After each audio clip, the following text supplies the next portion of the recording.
सभी को मेरा प्यार भरा नमस्कार। मैं प्रशांत सोलंकी स्वागत करता हूं आप सबका आपके अपने परिवार में। भाई आज से हम शुरू करने जा रहे हैं ईडियम्स की कुछ क्लासेस। एक क्लास ईडियम्स की हम ऑलरेडी दे चुके हैं। काफ़ी सारी वन वर्ड्स की क्लासेस हो गई थी, तो कुछ बच्चों के मैसेजेस आ रहे थे कि सर थोड़ा सा बोरिंग हो जाती हैं चीज़ें लगातार लगातार एक जैसी चलने में, तो कुछ चेंज करें। तो आगे आने वाली लगभग 10 से 12 क्लासेस आपकी ईडियम्स की रहेंगी। उसके बाद में 10-12 क्लासेस हम पहले सिनोनिम्स की कराएंगे, फिर एंटोनिम्स की कराएंगे। इस तरीके से इस सीक्वेंस में हम चल रहे होंगे। तो आज हम ईडियम्स की क्लास नंबर 2 है। टोटल मिला के हमारी लगभग ये 22वीं क्लास है। तो काफ़ी क्लासेस आप सभी लोगों के लिए हमने दी हैं। तो बहुत ज़बरदस्त आप सभी लोगों की क्लासेस चल रही हैं। तो कोशिश करें भाई रेगुलर क्लासेस लेते रहें, लगातार पढ़ते रहें। विदाउट वेस्टिंग एनी टाइम शुरू करेंगे आज की क्लास। आज की क्लास का जो पहला आपका क्वेश्चन है वो है a slap on the wrist. बहुत आसान सा ईडियम है। रिस्ट जानते हैं भाई मेरे, कलाई को बोलते हैं।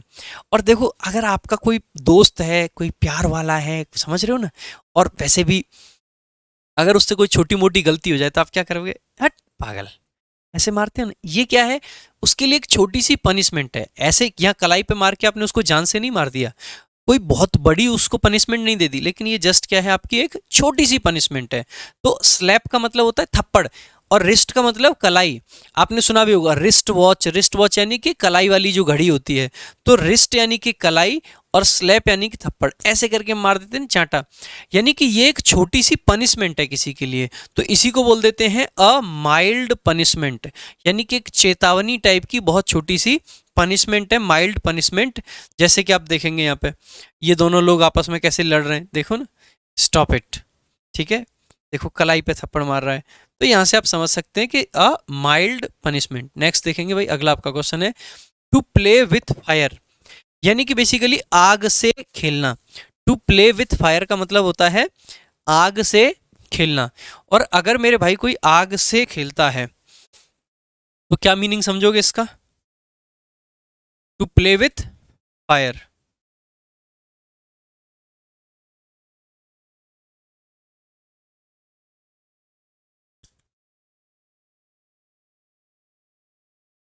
चलो ऐसे ही मैनुअली ही चलाएंगे। ठीक है, टू प्ले विथ फायर इसका मतलब होता है अननेसेसरी रिस्क लेना, फालतू के रिस्क लेना। जबरदस्ती का मतलब हीरोपंती कर रहा है। तो to take a foolish risk. Foolish का मतलब होता है पागलपन जैसा। तो पागलों जैसा रिस्क लेना ही बेसिकली होता है टू प्ले विथ फायर। तो आसान सा, बहुत आसान सा ईडियम है। जैसे ये देखो, ये आग से खेल रहा है, क्या है ये? फालतू के रिस्क ही तो ले रहा है। खुद तो खुद जलेगा, अपने बाल भी जल जाएंगे। लड़कियों जैसे बाल रख रखे हैं ना, जल जाएंगे एकदम से। तो टू टेक फुलिस रिस्क यानी कि बिना बात के रिस्क लेना ही बेसिकली होता है to play with fire. Next अगर ईडियम हम देखें, अगला है to take your eye off the ball. यानी कि अपनी आंखें बॉल से हटा लेना। अब मान लीजिए, सपोज कीजिएगा भाई, आप कोई गेम खेल रहे हैं, जैसे हॉकी है, जैसे फुटबॉल है, जैसे क्रिकेट है। अगर आपने अपनी आंखें बॉल से हटा ली, इसका मतलब है आपने अटेंशन खो दी। अब अटेंशन आपकी गेम पे नहीं है, अब आपकी अटेंशन कहीं और ही है। हो सकता है कहीं और चली गई हो, है ना। दर्शक दीर्घा में अटेंशन चली गई हो। So basically to stop paying attention for a movement. किसी एक मोमेंट के लिए अटेंशन देना बंद कर देना बेसिकली। तो किसी एक मोमेंट के लिए अटेंशन देना बंद कर देना बेसिकली क्या कहलाता है? To take your eye off. देखो इन भाई साहब की अटेंशन हटी और दुर्घटना घटी। समझ रहे हो? अटेंशन हटते ही दुर्घटना घट गई। नेक्स्ट देखेंगे आगे। अब बुल मार्केट क्या होता है भाई? अब बुल मार्केट, कौन से मार्केट को बुल मार्केट हम बोलते हैं? कौन सा मार्केट होता है वो जिसको बुल मार्केट बोला जाता है? अच्छा एक बार, एक बार रुकना। पीपीटी में पढ़ाते हैं, उसमें मजा नहीं आ रहा है। कौन से स्लाइड पे थे हम? Bull market. देखो भाई, बुल मार्केट के बारे में आपने जाना ही होगा हमेशा। अगर आपने मूवी देखी है, एक स्कैम 1992 आई थी, प्रतीक गांधी की वेब सीरीज थी। उसके अलावा अभिषेक बच्चन की थी बिग बुल करके। बुल मार्केट वो मार्केट कहलाता है जिसमें प्राइसेस बहुत बढ़ रहे हैं। प्राइसेस उठते जा रहे हैं, बढ़ते जा रहे हैं, उसी को बुल मार्केट बोल देते हैं। So a market where prices are rising. ऐसा मार्केट जहाँ पे प्राइसेस बढ़ रहे हैं बहुत तेजी से। तो बढ़ता हुआ बाजार शेयर मार्केट के लिए जनरली इसको हम लगाते हैं। तो बुल मार्केट बेसिकली आप इसको आसानी से याद रख सकते हैं। तो ऐसी मार्केट जहाँ पर बुल की तरह से प्राइसेस बढ़ रहे हैं। ठीक है, बियर एंड बुल करके दो टर्म होते हैं इकोनॉमी के। नेक्स्ट देखेंगे, a fish out of water.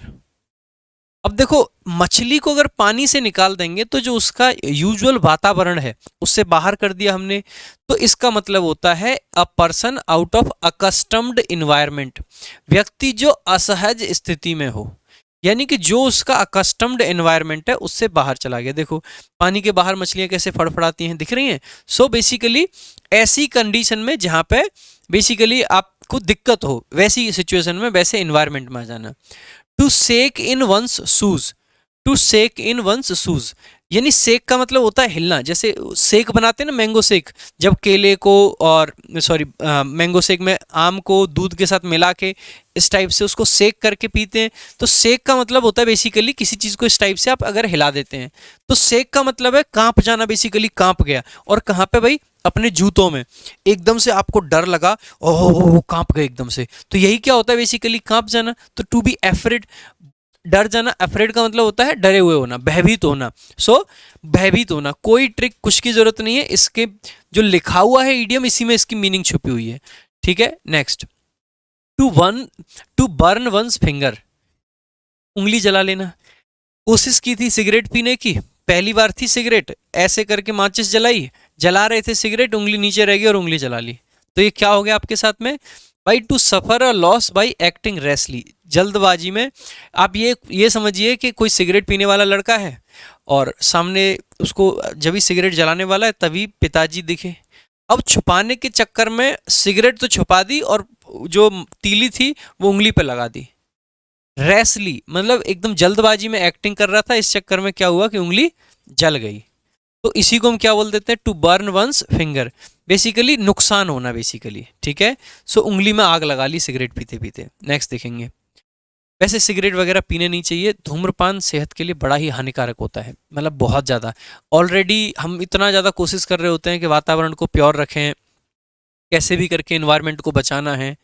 Environment को बचाने के लिए कभी हम गाड़ियों पे बैन लगाते हैं, हम किसी चीज़ पे बैन लगाते हैं, कभी किसी चीज़ पे। क्या ये जो धूम्रपान हम कर रहे होते हैं, क्या ये आपकी चीज़ों को नहीं खराब कर रहा है? भाई धूम्रपान नहीं करना चाहिए, किसी भी नशे से दूर रहें।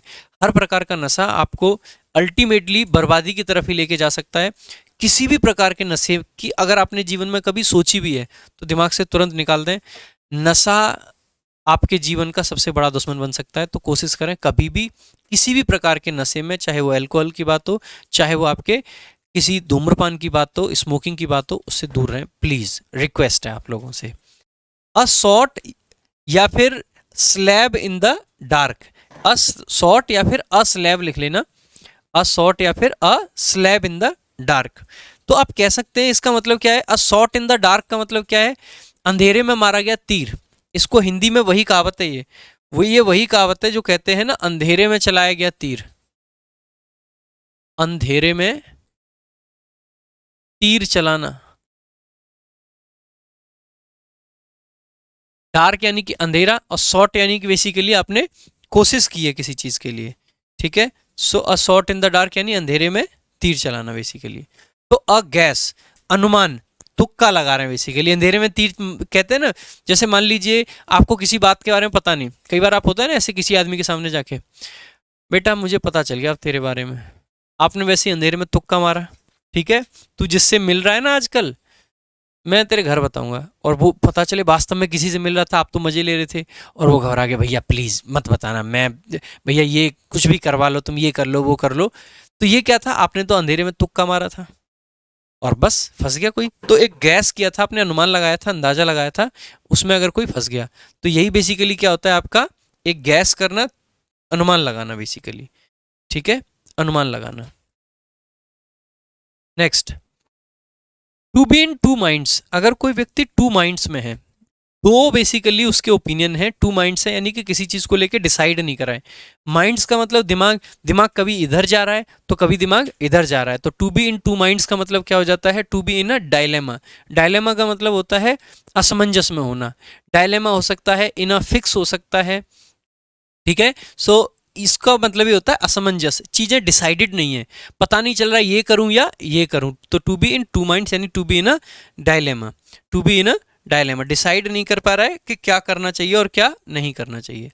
Next, the whys and wherefores, why का मतलब होता है क्यों, वेयर फोर का मतलब होता है क्यों, बेसिकली रीजंस। किसी चीज के जब कारण दे रहे होते हैं ना, रीजंस और एक्सप्लेनेशंस, किसी चीज के कारण या स्पष्टीकरण जो होते हैं उन्हीं को बोला जाता है the whys and wherefores. बहुत सिंपल है, वाई का मतलब होता है ना क्यों, why why why are you doing this, ठीक है। तो वाई का मतलब क्यों, तो किसी चीज का कारण मांगते हैं तो वाइज पूछते हैं, वेयर फोर्स पूछते हैं, तो वही आपका आंसर हो जाएगा यहाँ पे, ठीक है। तो नेक्स्ट देखेंगे अगला, टू स्लैक ऑफ।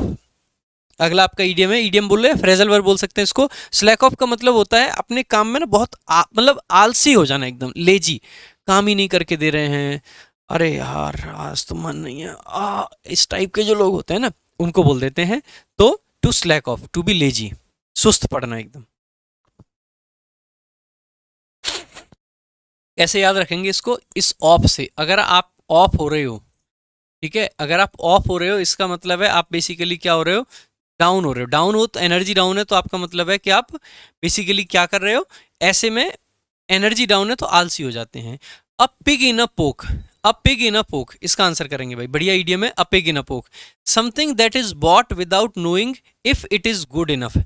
बेसिकली इसका मीनिंग होता है कोई भी चीज जो बिना विचार विमर्श के खरीद ली, मतलब सोचा भी नहीं कि काम आएगी या नहीं आएगी, कुछ भी खरीद लाई, ठीक है, उसी के लिए बोल देते हैं अब पिग एंड अपोक। पिग के जो ईडियम्स होते हैं जनरली नेगेटिव मीनिंग दे रहे होते हैं, ध्यान रखना। तो नेगेटिव मीनिंग है कोई बेकार चीज खरीद लाए, तो बस वही है इसका आंसर, ठीक है, अब पिग इन अ पोक। Next, over and above, over and above. Over and above का मतलब होता है एक्स्ट्रा चीजें जो होती हैं ना वो, एक्स्ट्रा, इन एडिशन टू, के अतिरिक्त, के अतिरिक्त। आज थोड़ा सा मतलब फास्ट स्पीड में कर रहा हूँ मैं वीडियो, ठीक है, थोड़ा सा अर्जेंटली मुझे कहीं जाना भी है, इसीलिए जल्दी रिकॉर्ड करके आपके लिए रख रहा हूँ, ठीक है। तो in addition to, in addition to यानी कि अतिरिक्त, बहुत सिंपल है। ओवर भी ऊपर को दिखाता है, एबव को भी, एबव भी ऊपर को दिखाता है, ऊपर की चीजें यानी कि एक्स्ट्रा चीजें, यानी कि अतिरिक्त चीजें जो होती हैं। नेक्स्ट देखेंगे, an ace in the hole. Ace का मतलब होता है इक्का, ठीक है, जो कार्ड्स खेलते हैं ना उसमें इक्का जो होता है, अगर किसी होल में इक्का पड़ा हुआ है, या an ace up your sleeve, sleeve का मतलब होता है ये बाजू, बाजू में यहाँ इक्का छुपा लो, ताशों में चीटिंग हो जाएगी ना। अगर बाजू में इक्का है इसका मतलब है आपके पास में कोई ऐसी चीज है जो आपको एडवांटेज देगी, आपको फायदा देगी, तो बस वही मीनिंग होता है इसका।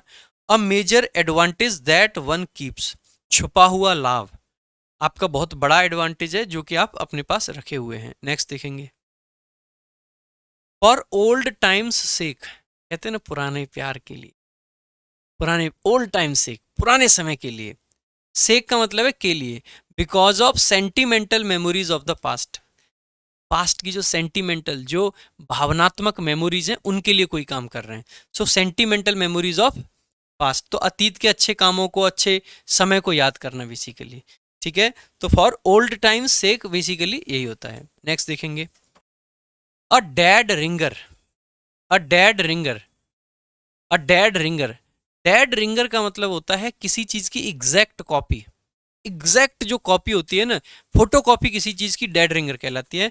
तो एन एग्जैक्ट डुप्लीकेट, बिल्कुल मिलता जुलता किसी चीज की प्रतिकृति जिसको बोल देते हैं हम, ठीक है, फोटो कॉपी। जैसे ये देखिएगा कितने सारे इकट्ठे हो गए कान्हा जी, है ना, तो यही बेसिकली क्या है, dead ringer. Next, to keep an eye on, भाई किसी पे आंख बनाए रखना, आंख बनाए रख रहे हो तो आप क्या कर रहे हो, निगरानी रखे हुए हो, तो किसी पे निगरानी रखना या किसी पे आंखें बनाए रखना ही बेसिकली क्या हो जाता है आपका, to keep an eye on. तो टू वॉच ओवर क्लोजली या अटेंटिवली, ध्यान से देखना, नजर रखना, निगरानी करना, यही इसका करेक्ट मीनिंग हो जाएगा। तो to keep an eye out या ऑन, ठीक है, तो अटेंटिवली देखना। Next, water under the bridge. देखो भाई, वाटर अंडर द ब्रिज का मतलब क्या होता है, एक बार एक कहानी सुनिएगा, अज्यूम कीजिएगा, एक नदी थी और इसके इस तरफ गांव था, और गांव के इस तरफ गांव वालों की जमीन, खेत, सब कुछ, मार्केट, यानी कि गांव के दूसरी साइड कुछ नहीं था, गांव है, सामने नदी है, और फिर दूसरे साइड में सब कुछ है। अगर किसी को कुछ भी करना है तो नदी के दूसरे साइड जाना है, नदी पे कोई पुल नहीं है, तो गांव वालों को बड़ी दिक्कत होती थी, पानी से निकल के जाते थे, तो पानी उनका क्या था, एकदम दुश्मन बन गया था। लेकिन फिर एक सरकार आती है और सरकार वहां पे एक पुल बनवा देती है, क्या बनवा देती है, ब्रिज बनवा देती है, ब्रिज बनवा देती है। और अगर ब्रिज बन गया तो वो उसके ऊपर से आसानी से जाने लगे। अब एक बात बताइएगा, जो वाटर अंडर द ब्रिज है वो कब की बात है? जो ब्रिज के नीचे का पानी है वो लोगों के लिए पास्ट की घटना है, अब उसकी कोई वैल्यू नहीं है। वो कहते हैं कि पास्ट में दिक्कतें थी, आज तो ब्रिज है हमारे पास, और ब्रिज के नीचे का पानी हमारे लिए आज रेलेवेंट नहीं है, ये पास्ट के लिए है। तो something from the past, past में कोई चीज ऐसी दैट इज नॉट सिग्निफिकेंट और इम्पोर्टेंट एनी मोर, जो कि अब ना तो सिग्निफिकेंट है ना ही इंपॉर्टेंट है, तो बीती हुई कोई बात जो मायने नहीं रखती। तो ये कहानी के तरीके से आप इसको याद रख सकते हैं इजीली, ठीक है। तो जैसे वाटर अंडर द ब्रिज, तो ब्रिज बन गया है तो पानी की कोई वैल्यू नहीं है। एक आपका इडियम होता है ग्रीन लाइट, या फिर to give somebody green light, या गो अहेड। तो ये 3 तरीके से पूछ लिया जाता है। ये बहुत सिंपल है, ग्रीन लाइट दे देते तो ट्रेन चल पड़ती है बस, तो हरा सिग्नल दे दिया, आपने सुना है ना, दोस्त कहते होंगे बेटा गो अहेड मिल गया है, ग्रीन लाइट मिल गई है, जा बढ़ जा आगे, है ना। तो to permit something to proceed, किसी काम के लिए आगे बढ़ने की स्वीकृति बेसिकली दे दी गई। नेक्स्ट, तो ग्रीन लाइट आसानी से याद रहेगा, ऑल एंड सन्ड्री। अब इस पे तो हमने एक शॉर्ट भी बनाया था, याद है ना, विभिन्न प्रकार की सुंदरी दिल मेरा ले गई। कितने लोगों ने वो शॉर्ट देखा है, कमेंट करके बताइएगा अभी, ठीक है, जिसमें डंडे पड़े थे, ठीक है।